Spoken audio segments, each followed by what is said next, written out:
अर्ज किया है, हर सुबह की एक शाम होती है, हर सुबह की एक शाम होती है और अगली क्लास में जाने से पहले हर बार एग्जाम होती है। Friends, this is Rahul Sharma, motivational speaker and performance coach. आज के इस वीडियो में आप सभी दोस्तों का स्वागत करता हूं। दोस्तों, आज कोई मोटिवेशनल वीडियो नहीं होगा। आज ये स्पेशल वीडियो है ओनली फॉर स्टूडेंट्स, ऐसे स्टूडेंट्स जिनकी एग्जाम्स आ रही है, एग्जाम्स पास में है, उन सभी स्टूडेंट्स के को डेडिकेटेड ये वीडियो है। आज इसमें मोटिवेशन की बातें नहीं होगी, लेकिन हाँ, बातों में मोटिवेशन होगा। ये होगा एक कॉन्वर्सेशन वीडियो हमारे और आपके बीच में कि हमें एग्जाम्स को कैसे फेस करना है, कैसे हम एग्जाम्स को बोल्डली फेस करते हैं। दोस्तों, ये एक सच्चाई है कि जब भी हम जीवन में किसी भी अगले पायदान पे जाएंगे तो हमारी परीक्षाएं होगी, जो कि जरूरी भी है, क्योंकि जब जब हमें कोई परखेगा तभी तो हमारा कौशल निखरेगा। इसलिए परखना जरूरी है, ऐसे तो हमें पता ही नहीं चलेगा कि हम विकास के किस स्तर पर हैं। इसलिए एग्जाम्स, इम्तिहान होना जरूरी है। वो उनका जो हमारी लाइफ में आना, ये हमारे जीवन का विकास का पार्ट होता है। दोस्तों, अब एग्जाम्स जब आते हैं तो हमारे पास दो टाइप के एटीट्यूड्स होते हैं। अलग अलग स्टूडेंट्स अलग अलग एटीट्यूड रखते हैं। कुछ स्टूडेंट पहले टाइप का एटीट्यूड रखते हैं कि एग्जाम्स फिर से आ गए, अब मेरा क्या होगा। और कुछ स्टूडेंट्स दूसरे टाइप का एटीट्यूड रखते हैं कि एग्जाम्स फिर से आ गए, अब मैं खुद को और प्रूव करूंगा, अब मैं खुद को पहले से ज्यादा अच्छा प्रूव करूंगा, अब मैं अपने कौशल को सबके सामने ये प्रूव कर दूंगा कि मैंने जो सीखा है, मैंने जो जाना है, वो मैं कितनी अच्छे से जानता हूं या कितने अच्छे से मैंने सीखा है।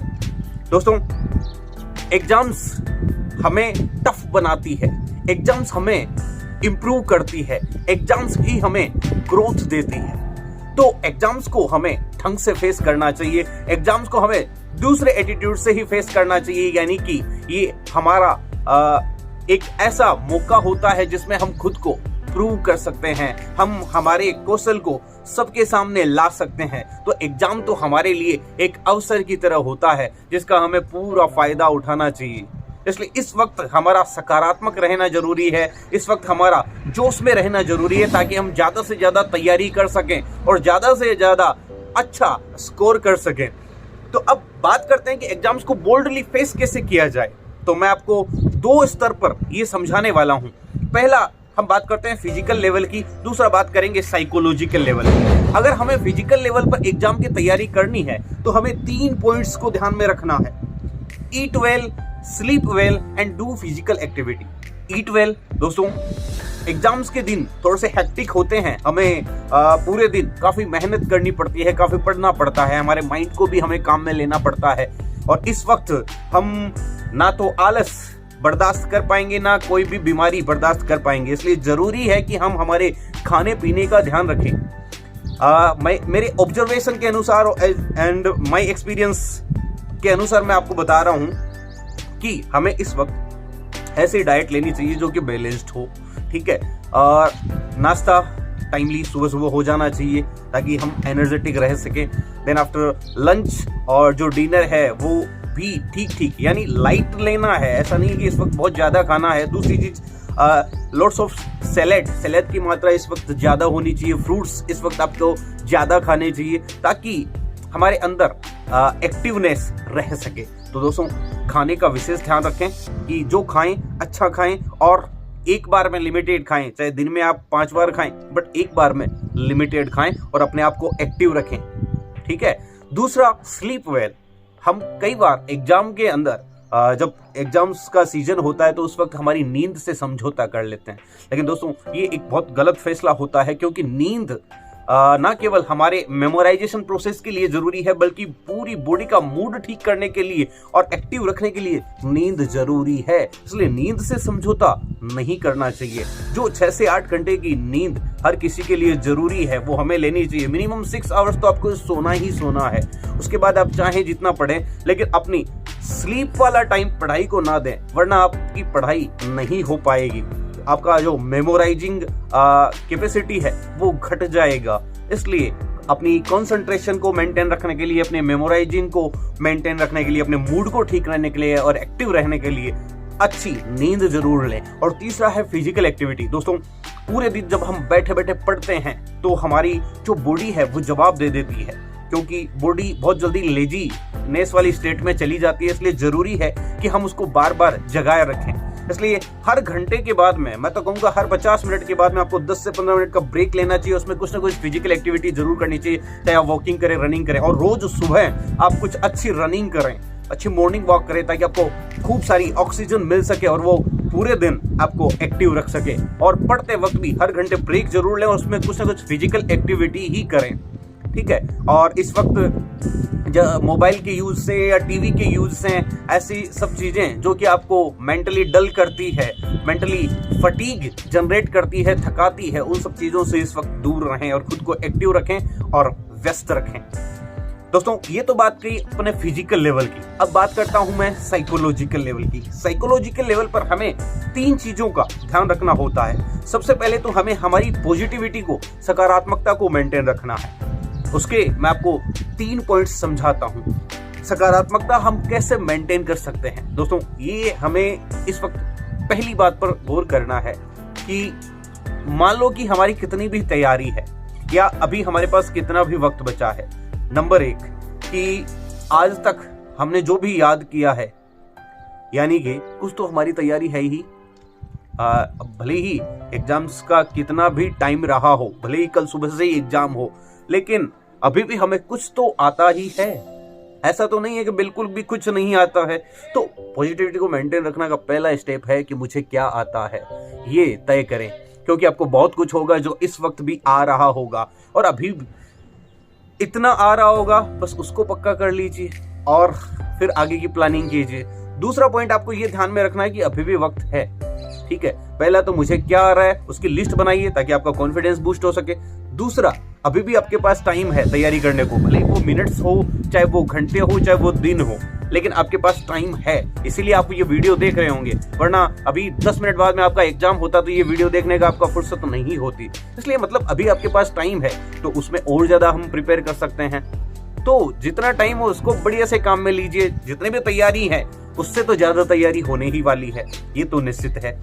तीसरा, हमें हमारी एग्जाम्स को लेकर पॉजिटिव इमेजेस देखनी है। इस वक्त कई बार क्या होता है कि डर रहता है मन में कि कल का पेपर कैसे होगा या अगली एग्जाम कैसे होगी, वो सब्जेक्ट तो मेरा इतना ज़्यादा अच्छा नहीं है तो उसका एग्जाम कैसे होगा। और हमारे माइंड में ऐसी इमेजेस चल रही होती है कि पेपर खराब हो रहा है, ठीक है, हम दुख महसूस कर रहे हैं या हमारा रिजल्ट खराब हो रहा है। तो दोस्तों ये वाली इमेजेस नहीं रखनी है, क्योंकि माइंड का जिधर की ओर ध्यान जाता है वही चीज़ें ये बढ़ाता है। लॉ ऑफ अट्रैक्शन भी कहता है कि हम जैसी चीज़ें सोचते हैं वैसे ही अट्रैक्ट करते हैं। इसलिए अच्छी इमेजेस चलाएं, माइंड में अच्छा विजुलाइज करें कि ये सब्जेक्ट हमारा अच्छा हो रहा है, हमारा एग्जाम अच्छा हो रहा है, वही क्वेश्चंस आ रहे हैं जो हम पढ़ के गए थे और हर किसी को खुश होकर बता रहे हैं कि देखो पेपर मेरा बहुत अच्छा हुआ है, फिर रिजल्ट जब आया वो भी बहुत शानदार आया, एज एक्सपेक्टेड रिजल्ट हमारा आया। तो ऐसे अच्छी इमेजेस हमारे माइंड में चलानी है। तो पॉजिटिविटी को मेंटेन करने के 3 तरीके आप याद रखना। नंबर 1, आपको क्या आता है उसकी लिस्ट बनाइएगा। नंबर 2, आपके पास अभी भी टाइम है, ये याद रखिएगा। और नंबर 3, अपनी इमेजेस को पॉजिटिव रखिएगा। दोस्तों दूसरा इसका पहलू है, साइकोलॉजिकल का दूसरा पहलू है प्लानिंग। हमें प्लानिंग कैसे करनी है एग्जाम की तैयारी की। तो उसका जो फर्स्ट पॉइंट है वो है इजी टू कॉम्प्लेक्स अप्रोच। हमें हमेशा इजी टू कॉम्प्लेक्स अप्रोच अपनानी है। जो चीजें सरल है उनको पहले लेना है, उनको पहले याद करना है, फिर धीरे धीरे जो कॉम्प्लेक्स है उसकी तरफ बढ़ना है। और इसमें एक ये भी है कि जो ज्यादा मार्क्स वाली चीजें हैं वो भी पहले तैयार कर सकते हैं। और वैसे देखें तो इनमें यही है कि जो इजी हैं वो पहले तैयार करें, जो आपको सही लग रहे हैं, जो आपको आसान लग रहे हैं वो पहले से तैयार कर लेंगे तो डेफिनेटली आपका कॉन्फिडेंस बढ़ेगा और आप कॉम्प्लेक्स वाली चीजें भी कर पाएंगे। दूसरा इसमें ये याद रखना है कि जो आपका तैयार है उसको अच्छे से तैयार कर लें। जो चीजें आपके तैयार हैं ऑलरेडी उनको तो ऐसा कर लें कि उनमें से एक नंबर नहीं कटे, और जो अभी कम तैयार हैं या तैयार बिल्कुल नहीं है फिर धीरे धीरे उनकी तरफ बढ़े और उनको भी पक्का करें। तीसरा, इसमें आपको ये ध्यान रखना है कि अंडरस्टैंडिंग और रिकॉल हमें ज्यादा से ज्यादा रहे, इस तरीके से पढ़ें। हो सकता है आपको कोई टॉपिक, कोई सब्जेक्ट या कोई टॉपिक ऐसा है जो यूट्यूब पर बहुत अच्छे से समझाया गया है किसी टीचर द्वारा, तो उससे समझ लें। हो सकता है कोई टॉपिक या किसी सब्जेक्ट है वो कोई भैया या दीदी, आपका भैया या दीदी अच्छे से समझा सकता है, तो उससे समझ लें। कोई आपके टीचर आपको अच्छे से समझा सकते हैं, उनका आपको बेस्ट वे में समझ में आता है जिसका भी, तो उससे समझ लें। तो इस तरीके से पढ़ें कि अंडरस्टैंडिंग बेस्ड हो, हम बेस्ट समझ सकें। तो ऐसे सोर्स से समझें ताकि टाइम कम में ज़्यादा अच्छा सा तैयार हो सके। दूसरा मतलब इसी का तीसरे पॉइंट में, दूसरा अंडरस्टैंडिंग बेस्ट हो और दूसरा रिकॉल आपका बेस्ट हो। उसके लिए आपको करना क्या है, जैसे मैं बड़ी बड़ी जब वीडियोस बनाता हूँ तो एक दिन में आधा घंटा 1 घंटा बोलना होता है, तो मेरा रिकॉल का जो प्रोसेस रहता है, मैं कॉपी में जो कंटेंट लिखा होता है उसको पढ़ लेता हूँ, देन आफ्टर कॉपी बंद करता हूँ और फिर माइंड में रिकॉल चलाता हूँ कि पेज पे क्या लिखा हुआ, 1 बाय 1 स्टेप बाय स्टेप में चलता हूँ। ठीक है, तो इससे मुझे बहुत जल्दी याद होता है। वो जो रटने वाला प्रोसेस है, बार बार रीडिंग करना, तो वो रिकॉल करने का, याद करने का सही तरीका नहीं है। रिवाइज करने का यही तरीका है कि आप कॉपी बंद कर दो और माइंड में रिकॉल चलाओ। ठीक है, कि कहां, और जहां से आपको नहीं याद आता है वहां पे खोल के देख लो और फिर वापस से चलाओ, जहां आपको नहीं आता है वहां देख के चलाओ। तो ये जो रिकॉल करने का तरीका, ये बेस्ट तरीका है और ये आपको लॉन्ग टर्म भी याद रखने में मदद करेगा। दोस्तों, प्लानिंग के 3 हिस्से जो आपको आसान लगता हो वो पहले करें और फिर धीरे धीरे कॉम्प्लेक्स की ओर बढ़ें। जो आपको सबसे अच्छा आता है उसको बेस्ट वे में तैयार करें और फिर जो नहीं आता हो या कम आता हो उसको तैयार करें। और तीसरा, अंडरस्टैंडिंग और रिकॉल बेस्ट वे में हो, इस तरीके से पढ़ें। दोस्तों, तीसरा पॉइंट है साइकोलॉजिकल का, तीसरा पॉइंट है फोकस्ड रहें। इस वक्त फोकस का बहुत इंपॉर्टेंट है, क्योंकि हमारा ध्यान अगर पूरी तरीके से पढ़ाई में रहेगा तो डेफिनेटली हम बहुत अच्छा से किसी भी चीज को याद कर पाएंगे और लॉन्ग टर्म तक याद रख पाएंगे और एग्जाम में अच्छे से लिख सकेंगे। तो फोकस रहने के लिए हमें 3 चीजें करनी पड़ेगी दोस्तों। एक तो फ्रेंड्स एंड फैमिली से इतना ही इस वक्त कनेक्शन रहें कि हमें जो उनकी जरूरत है बस उतना कनेक्ट रहें। हो सकता है घर वाले आपको किसी काम के लिए कहें या बार बार डिस्टर्ब करें, तो प्लीज उनसे कहें कि इस वक्त मुझे डिस्टर्ब ना करें, मुझे पढ़ना है। बस आप इतना ही करें कि मुझे खाना पानी टाइमली दे दें। ठीक है, बाकी मुझे इस वक्त अकेला छोड़ दें क्योंकि मुझे तैयारी करनी है। और जब आपको ऐसा लगे कि मैं अकेला महसूस हो, पढ़ते पढ़ते पूरी तरीके से थक गया हूं, तो अब जाके आप घर वालों से मिले। और फ्रेंड्स से इस वक्त मैं दूर रहने के लिए कहूंगा। हो सकता है आपका कोई पढ़ाई का काम हो तो उस चीज के लिए जरूर मिलें, जरूर बात करें। लेकिन अगर वो कहीं घूमने के लिए आपको कह रहे हैं, बातें करने के लिए कह रहे हैं, तो दोस्तों ये डिस्ट्रैक्शन से आप अवॉइड करें, क्योंकि इस वक्त आपका करियर इंपॉर्टेंट है, आपकी पढ़ाई इंपॉर्टेंट है, तो उस पर ध्यान दें। तो फोकस के लिए फ्रेंड्स और फैमिली से इतना ही रिलेशन इस वक्त बनाए रखें कि हमारा काम भी हो जाए और वो हमें डिस्टर्ब ना करें। दूसरा, सोशल मीडिया एंड सराउंडिंग। दोस्तों, सोशल मीडिया के हम आजकल इतने आदी हो चुके हैं कि बार बार जब तक इंस्टाग्राम या फेसबुक पर अपनी जो पोस्ट हैं या जो लाइक्स हैं या फ्रेंड्स के लाइफ में क्या चल रहा है वो जब तक नहीं देख लेते तब तक हमें चैन नहीं पड़ता है। इसलिए इस वक्त, कम से कम इस वक्त, क्योंकि वो सब चीजें बाद में भी रहेंगी, वो 1 महीने बाद में भी रहेंगी, तो एग्जाम का जो टाइम होता है इस वक्त एक बार इन सबको बंद कर दें, मोबाइल से दूरी बनाएं। क्योंकि 1 महीने में, 2 महीने में कुछ नहीं बिगड़ना है, वो सब चीजें आपको वैसे भी बाद में मिलती जाएगी और ऐसी और चीजें, ऐसे और एप्स भविष्य में आते रहेंगे, तो ऐसा कुछ मिस नहीं करने वाले हो आप। ठीक है, और वो वापस से सब कुछ देखा जा सकता है, मेंटेन किया जा सकता है। तो इस 1 महीने आप मोबाइल से और टीवी में भी अगर आपके कोई फेवरेट प्रोग्राम है तो उनसे जरूर दूर रहें। और सराउंडिंग में आपके जो डिस्टर्बेंसेज होते हैं, मैं भी कहीं वो डीजे बज रहा हो या मैं भी कहीं कोई और तरीके का फंक्शन हो रहा हो, अगर वो आपको डिस्टर्ब कर रहा है तो आप एक ऐसी जगह निर्धारित करें जहाँ पे आप बेस्ट वे में पढ़ सके, जहाँ पे आपके डिस्टर्बेंसेज कम हो। लेकिन आप सोशल मीडिया और सराउंडिंग के जो डिस्टर्बेंसेज हैं उनको दूर जरूर करें। और तीसरा दोस्तों, प्लानिंग का जो तीसरा पॉइंट है वो है सोशल मीडिया और सराउंडिंग हो गया, फ्रेंड्स एंड फैमिली हो गया, और फोकस के अंदर जो तीसरी चीज आती है वो है सेल्फ थॉट्स।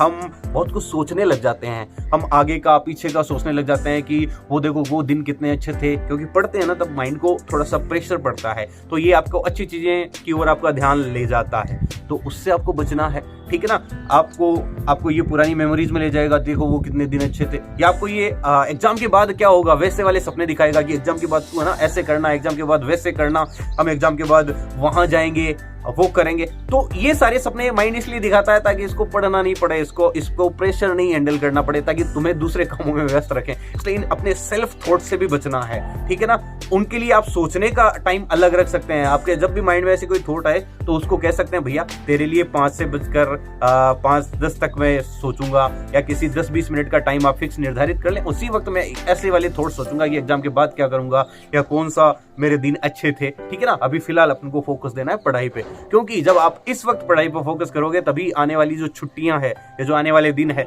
वो आप बिंदास रह के बिता सकते हो, क्योंकि आपने पहले अच्छे से मेहनत की है तो रिजल्ट भी अच्छा आने वाला है, इसलिए आपको वो कोई टेंशन नहीं रहेगी। तो आपको सेल्फ थॉट से भी बचना है, तो फोकस में अपन को 3 पॉइंट्स का ध्यान रखना है, family and friends, social media and surrounding और सेल्फ थॉट। इन तीनों चीजों को आपको अवॉइड करना है और फिलहाल एग्जाम पर फोकस करना है। तो दोस्तों यही एग्जाम से रिलेटेड मेरी आपको सलाह थी कि फिजिकल लेवल पर और साइकोलॉजिकल लेवल पर हमें किन किन बातों का ध्यान रखना चाहिए, और बाकी आप प्रेशर ना लें, आप जितना पढ़ सकते हो उतना बेस्ट वे में पढ़ें और फिर अच्छे से एग्जाम दें और जो रिजल्ट आए उसको एक्सेप्ट करें, क्योंकि रिजल्ट जो भी आए ऐसा नहीं है कि वहीं पर अपनी जिंदगी रुकनी है। अच्छा है तो अच्छा को एक्सेप्ट करो और नेक्स्ट क्लासेज में या जो नेक्स्ट स्टैंडर्ड्स हैं उनमें और अच्छा करो, और अगर खराब आता है, आपके एक्सपेक्टेशन के मुताबिक नहीं आता है तो कोई बात नहीं, एक रिजल्ट आपकी जिंदगी डिसाइड नहीं करना है, ठीक है, और उसको हमें इम्प्रूव करना है। हो सकता है नेक्स्ट क्लासेज में जो आप सोच रहे हो वैसा वाला रिजल्ट आपको मिल जाए, या हो सकता है एक्सपेक्टेड से ज्यादा भी होता है। ध्यान रखना, यूनिवर्स का एक कंसेप्ट है दोस्तों, मैं ये पर्सनली ऑब्जर्व मैंने किया, वही मैं आपके साथ शेयर कर रहा हूँ कि कई बार आपका पेपर अच्छा होगा, कई बार आपकी एग्जाम भी अच्छी होगी, हो सकता है कुछ मार्क्स आपके कम आ जाए, तो उसका आपको धोखा नहीं करना है। आप अगर कोशिश कर सकते हो, रिवैल्यूएशन करा सकते हो, रीचेकिंग करा सकते हो, वो जरूर करो, लेकिन उसके बाद भी अगर रिजल्ट नहीं बढ़ रहा है, आपको पूरा भरोसा था कि ये बढ़ना चाहिए, आपके साथ धोखा हुआ है, तो आप याद रखना कि यूनिवर्स अगर कहीं से कुछ डिडक्ट करता है तो वो लाइफ में कहीं ना कहीं आपको, जब आपको सबसे ज्यादा जरूरत होगी उन मार्क्स की, तो वो कहीं ना कहीं एड भी कर देगा। तो इसलिए ये टेंशन मत लेना कि आपके साथ कुछ बुरा हो सकता है। आपने अगर मेहनत की है, काम किया है, तो वो रिजल्ट आपका कहीं ना कहीं एड जरूर होगा। तो दोस्तों घबराएं नहीं और अच्छे से तैयारी करें, यही टाइम है खुद को प्रूव करने का, ठीक है। तो मेहनत करें, जमकर काम करें, अच्छे से एग्जाम दें और बेस्ट रिजल्ट के लिए आगे बढ़ें। तो all the best for your all exams in your life.